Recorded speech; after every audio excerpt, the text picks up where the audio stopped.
Craig, we're talking about family offices today. Can you perhaps explain what is a family office and what do they do and what different options there might be? A family office is quite a wide-ranging concept, which has become more and more popular of late. Effectively, a family office is a way of managing a family's business holdings and their investment holdings, but it also extends to managing the family and the family dynamics. So typically a family office might be a single family office, multiple family office, or virtual family office.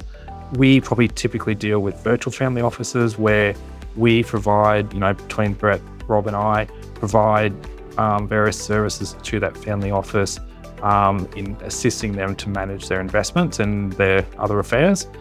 But equally as important with the family office is the managing of the family dynamics or the family relationships. Intrinsic to any family is that families are different.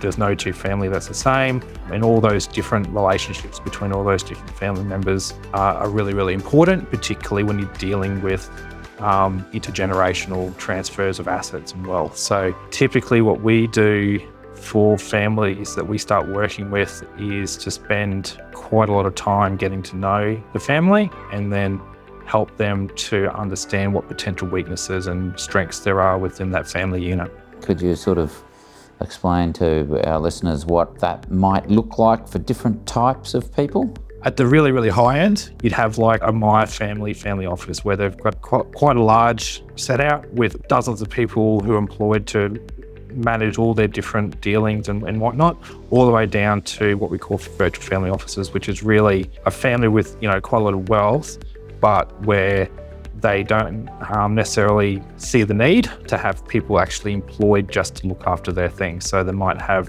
for example, my office, Brett's office and Rob's office engaged to look after different aspects of their affairs. And then sort of in between that, I guess, is what we call multiple family offices, which might be where you might have a number of wealthy families who maybe don't have quite enough to warrant having a single family office, but they can leverage off having pooled resources by having a multiple family office, which is where they might have a couple of investment advisors and accountants and lawyers and stuff like that working together, and they can share the cost by having that sort of situation.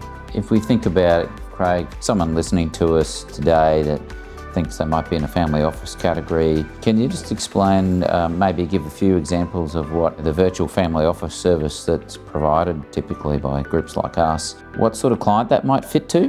One example is someone who might have built up wealth over their lifetime, in the process of, in retirement, for example, and potentially looking to transition some of that wealth down to the next generation, potentially some concerns around health issues and things like that. And equally, you might have children who maybe haven't had access to wealth, or significant wealth over their lifetime. Where we potentially get involved is to help with that transition process. So we'd help them talk through what the next generation might do with their newly acquired funds, how they might be structured, how the next generation beyond that might also benefit from those funds, and just making sure that other issues are also tidied up.